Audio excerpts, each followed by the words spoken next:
গতকাল ২রা অক্টোবর ২০২৪ মহালয়ার দিন পিতৃপক্ষের অবসান ঘটিয়ে মায়ের আগমনের সূচনা হলো।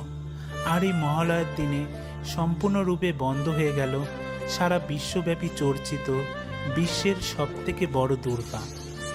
কামালপুর অভিযান সংঘের দুর্গাপূজা উদ্যোক্তা ও সমস্ত কামালপুর গ্রামবাসীরা কী কারণে মহালয়ার দিনে পৃথিবীর সবথেকে বড় দুর্গা মায়ের বিসর্জন দিতে বাধ্য হলেন, সেই কারণটি আজকে আমরা জেনে নেব।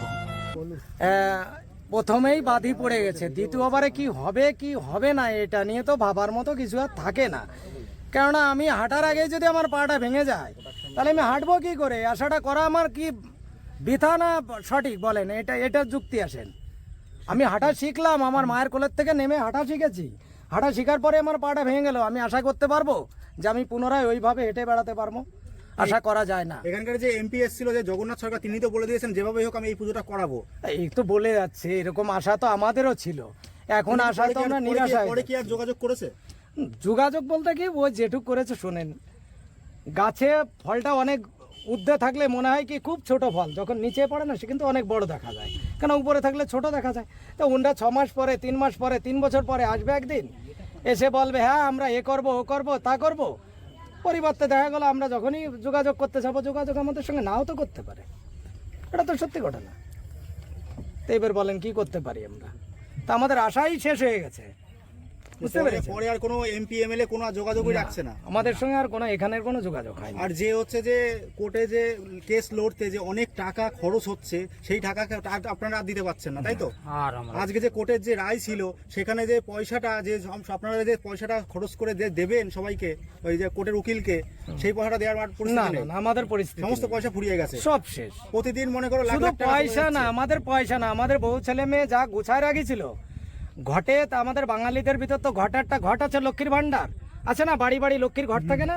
লক্ষ্মীর ঘটেও যা ছেলে মেয়ে যা 10 টাকা 5 টাকা 2 টাকা গুছাইছিল, তাও অবশেষে দিয়েছিল। দেওয়ার পরেও তাতেও আমরা পারিনি রক্ষা করতে। তথাপি তো আমাকে এখন একই আমাদের কপাল পোড়া, আর মা দুর্গা আমাদের দিকে তাকায়নি, এই জন্য আমাদের আর হয়নি। এইটুকু আমরা মনের ভরসা নিয়েছি, এছাড়া একটা আলাদা কিছু। হ্যাঁ, বিশ্বের সবচেয়ে বড় দুর্গা যেটা আমরা বন্ধ করে দিতে বাধ্য হলাম, সেই সৃষ্টিটা মানে তাকে হত্যা করা হলো। হ্যাঁ, সেই সৃষ্টিটা আর গড়ে উঠতে পারলো না। তার ব্যথাটা কি সেটা ভাষায় প্রকাশ করা আমাদের পক্ষে অন্তত সম্ভব না। আমাদের সবাই মিলে তিল তিল করে যে তিলোত্তমা গড়ে তুলেছিলাম, সেই তিলোত্তমা যে তুলায় গড়াগড়ি খাচ্ছে, বছরেই বিসর্জন হয়ে গেছে। এর থেকে আর বেশি কিছু বলতে পারছি না। যে শিল্পী সৃষ্টি করে শিল্প সাধারণ দর্শকের জন্য, সাধারণ দর্শকের কথা ভেবে করে, সেই সাধারণ দর্শকই দেখতে পাচ্ছে না। আমাদের শিল্পীর সৃষ্টিকর্ম করে কী লাভ? এ রাজ্যে কোনো কিছুই সম্ভব নয়। শুধু নারী দর্শন, এই দর্শনই হবে, কিন্তু সৃষ্টি হবে না, সব ধ্বংস হবে। তো কঠিন মানে সিদ্ধান্ত আপনারা কেন নিলেন? আদালত তো দুবার সিদ্ধান্ত নেওয়ার কথা বলেছিল আমাদের জেলা শাসককে। তো সেখানে প্রশাসনের একটা চরম অসহযোগিতা। তো এই জায়গায় দাঁড়িয়ে দেখো, প্রশাসন ছাড়া তো আমরা পুজোও করতে পারবো না। করতে গেছিলাম, হয়তো গ্রামের মধ্যে থেকে এত বড় একটা বিশ্বের বড় দুর্গা আসতো, সম্ভব হলো না। কারণ আজকে পুজোটা কেন করেছিলাম? শুধুমাত্র গ্রামটাকে তুলে আনার জন্য। তো এই জায়গায় দাঁড়িয়ে কালকে যে আমাদের আইনি লড়াইটা রয়েছে, সেই জায়গায় দাঁড়িয়ে দেখো এত পয়সা খরচা, টোটালটাই গ্রামবাসীর, সাধারণ গ্রামবাসীর পয়সা। তো এই মুহূর্তে গ্রামবাসীর কাছে ওই আইনি লড়াইটা লড়তে গেলেও তো পয়সা লাগে। সেই পয়সাটুকু এই মুহূর্তে গ্রামবাসীর কাছে, কালকে যে লড়াইটা করবে সেই পয়সাটুকুও নেই। আর প্রশাসনের বিরুদ্ধে কতটা লড়াই করা যায় বলো? সম্ভব না। ঠিক আছে, তো আমরা বিধ্বস্ত এই মুহূর্তে। তো যার কারণে টোটালি আমরা সিদ্ধান্ত নিয়েছি, আমার পিটিশনার যে ছিল অলরেডি অ্যাডভোকেটের কাছে পাঠিয়ে দিয়েছে যে আমরা এই লড়াই থেকে বেরিয়ে আসছি এবং বিশ্বের বড় দুর্গার কাজ এই মুহূর্তে আমরা ক্লোজ করলাম। তো আর মানে এখন ভাষায় বলতে হবে না, দেখেই বুঝতে পারছো। আর হ্যাঁ, আমরা অনেক কষ্ট করে কাজটা করেছি, অনেক দিন রাত সমানে কাজ করেছি। সবই আমাদের ভুল। দেখো আমাদের কষ্ট কথা তো ভাষায় বলা যায় না। আমরা এখানে 10-15 জনা শিল্পী একসাথে কাজ করতাম, ডে নাইট সমানে কাজ করতাম। তো যারা এখানে কাজ করতো সবারই কারখানা আছে, বড় বড় কারখানা। তারা সেই কারখানা বাদ দিয়ে এখানে কাজ করেছে। এক একটা কারখানায় এক এক সিজনে 5 লাখ, 7 লাখ, 10 লাখ করে টাকা ইনকাম করে, কিন্তু তারা কিন্তু ওই টাকা ইনকাম বাদ দিয়ে এখানে কাজ করেছে। এখন সবাই কিন্তু টাকা এখানে আটকে গেছে। এখন তবুও কেউ বলছে না, টাকার কথা কেউ বলছে না। টাকা আমাদের না হোক, এখন টাকা পরে দিক, কিন্তু আমাদের দুর্গা মাটা হোক। তো এখন আর সময় নেই, তাই আমরা মনটাকে মানে বুকে হাত রেখে, কষ্ট বুকে রেখে আজকে থেকে আমরাই বলে দিলাম পুজো বন্ধ। এই যে প্রতিমাটা যে মা মা বিচার করবেন যে মুখ্যমন্ত্রী নিজেকে দাবি করে কৃষ্টি কালচারের তিনি প্রতিভু, সেই কৃষ্টি কালচারের প্রতিভু এই কৃষ্টি কালচারকে ধ্বংস করার লীলায় মেতে উঠেছে। এ বিশ্বাস যেন মা করে। মা মা তুমি দেখো পর্যন্ত আমাদের খরচা করতে পেরেছে টোটালি গ্রামবাসী, সাধারণ গ্রামবাসী। কালকে যে কোর্টে যাবে বলছি না, সেই কোর্টে যাওয়ার পয়সাটুকু নেই। কোর্টে যেতে গেলেও ধরুন এত বড় বড় লয়ার উঠাতে গেলে তাদের তো পয়সা লাগে, ফ্রিতে তো আর কেউ ওঠে না।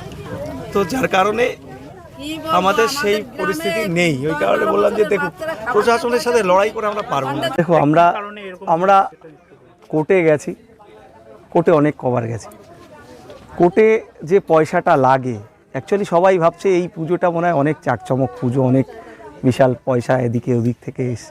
অ্যাকচুয়ালি তা না, এই পুজোটা হয়েছিল টোটাল গ্রামবাসী, সাধারণ গ্রামবাসীর পয়সায়। ভেবেছিল অন্তত পুজোটাকে দাঁড় করাবে, সেইভাবেই সবাই সিদ্ধান্ত নিয়েছিল। প্রশাসনের কাছে অনেক কবার যাওয়া হয়েছিল, তারপরে সিদ্ধান্ত নেওয়া হয় ঠিক আছে একটু কোর্টে যাওয়া হোক। তো কোর্টের কাছেও যাওয়া হলো। কোর্ট বারবার করে ডিসিশন নেওয়ার কথা বলে 2বার জেলা শাসকের কাছে পাঠালেন। তো বারবার করেই আমাদের একটা চূড়ান্ত অসহযোগিতা, আর রিপোর্টটা টোটালি অন্যরকম। তো দেখো, প্রশাসন ছাড়া তো আমরা এই পুজো করতে পারবো না। টোটালটাই আমরা এই মুহূর্তে দেখো যে পরিমাণ পয়সা এখানে ইনভেস্ট হয়েছে গ্রামের সাধারণ লোকের, এখন কালকে যে কোর্টে যাব সেই পয়সাটুকু গ্রামের মানুষের কাছে এই মুহূর্তে নেই, কারণ তাদের তো আশা নেই। আমরা ভেবেছিলাম যে পাশের গ্রামের থেকে চাঁদা তুলবো, তার পাশের গ্রাম থেকে চাঁদা তুলবো, তারপর হয়তো পয়সাটা চলে আসবে। কিন্তু এই মুহূর্তে যখন পুজোটারই আশা নেই, চাঁদাটাও আমরা ওইভাবে পাশের গ্রাম থেকেও তুলছি না, যা গেছে আমাদের গ্রামেরই গেছে। তো সেই কারণে আমরা টোটালি চিন্তা করলাম প্রশাসনের সাথে অত বড় লড়াই তো আমরা করে এই পুজোটা দাঁড় করাতে পারবো না। আমরা ডিসিশন নিলাম যে আমরা এই পুজো এই মুহূর্তে ক্লোজ করছি, এবং আমার পিটিশনার যে ছিল অলরেডি অ্যাডভোকেটের কাছে পাঠিয়ে দিয়েছে যে আমরা এই কেস থেকে নিজেদের জায়গাটা নাকি ওনাদের কম হয়ে যাচ্ছে। এত খোলা মাঠ চারিপাশে, দেখো তো, আর এই চারিপাশে তো কি খালি খোলা মাঠই দেখা যাচ্ছে, যে মানুষ দৌড়াবে, ফাঁকা মাঠে দৌড়াবে। আর গ্রামে তো এটা, শহরে কি দৌড়াতে গেলে ঘর বেঁধে যাবে, ওখানে নালি, ওখানে ড্রেন, কোথায় পড়ে যাবে কোনো ইয়ে নেই, সেখানে বাধা নেই। যত বাধা গ্রামের ভিতর আসছে। গ্রামে তো খোলা মাঠ, রাস্তা ছোট, ঢুকতে পারবে না লোক, কোথায় অ্যাক্সিডেন্ট করবে, কোথায় মারা যাবে, প্লেন ঢুকতে পারবে না, প্লেন নাকি বাংলাদেশে পাস হতে পারবে না, প্যান্ডেলে বেঁধে যাবে। যত মানে উঁচা প্যান্ডেল এই গ্রামের ভিতর কামালপুরে হয়েছে, শহরে নেই প্যান্ডেলটা। কালকেও আমি দেখে এসেছি শহরে একটা প্যান্ডেল কত উঁচু, ওখানে তো প্লেন তো মাথার উপর দিয়ে ঘুরে বেড়ায়, তাদের প্লেনটা বাঁধবে না ওখানে।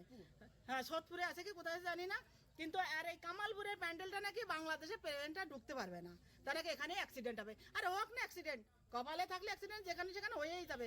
কারোর বাবার ক্ষমতা নেই যে অ্যাক্সিডেন্টটা ঠেকাতে পারবে। কেউ যার সময় জানবে যে আমি যাচ্ছি, আমার আগে অ্যাক্সিডেন্ট হবে, কেউ বলতে পারবে? কেউ বলতে পারবে না। তাহলে এই ফাঁকা মাঠে পুজো হতে ওনাদের কি অসুবিধা হচ্ছে? চারিপাশে তো ফাঁকাই ফাঁকা, দেখো তো, এখানে ফুল বাগান, ওখানে রাস্তা, এখানে রজনীগন্ধা। আর দরকারে রজনীগন্ধা ফুল নিয়ে যে পুজো করে চলে যাবে, তাতে কি হয়েছে? তাতে ওদেরকে মন্ত্রীদের অসুবিধায় আসছে যে না, গ্রামে কোনো জায়গা নেই, বেরোতে পারবে না, ডাক্তারের ইয়ে নেই, লাইন দিতে পারবে না, কারেন্টের শর্ট খাবে। কোথায় কারেন্টের শর্ট খাবে? কারেন্টের শর্ট তো শহরে খেয়ে খেয়ে মরে যাচ্ছে কত জায়গায়, তাদের দোষ নেই, গ্রামটা যত দোষ হচ্ছে। গ্রামে একটা সুনাম করতে গেছিল, সেটা সুনাম করতে দেবে না, ওরা বদনামি করবে যে গ্রামে কৃষকরা মানুষ না, যত মানুষ শহরে চাকরি বাকরি ম্যানেজাররা ওরাই আছে মানুষ, আমাদের কোনো মানুষ নেই, আমাদের ভ্যালুই নেই। ছেলেমেয়েরা দেখো পুজোয় সব জামা কাপড় না কিনে এই পুজোর জন্য সব চারিপাশে চাঁদা তুলে হোক, ঘরের পয়সা হোক, সব এইখানে দিয়ে এরা এই কাজ করছে। এখন বলছে পুজো বন্ধ, তাহলে বন্ধই থাক, তাহলে মমতাকে নিয়ে মমতাকেই পুজো করা হোক।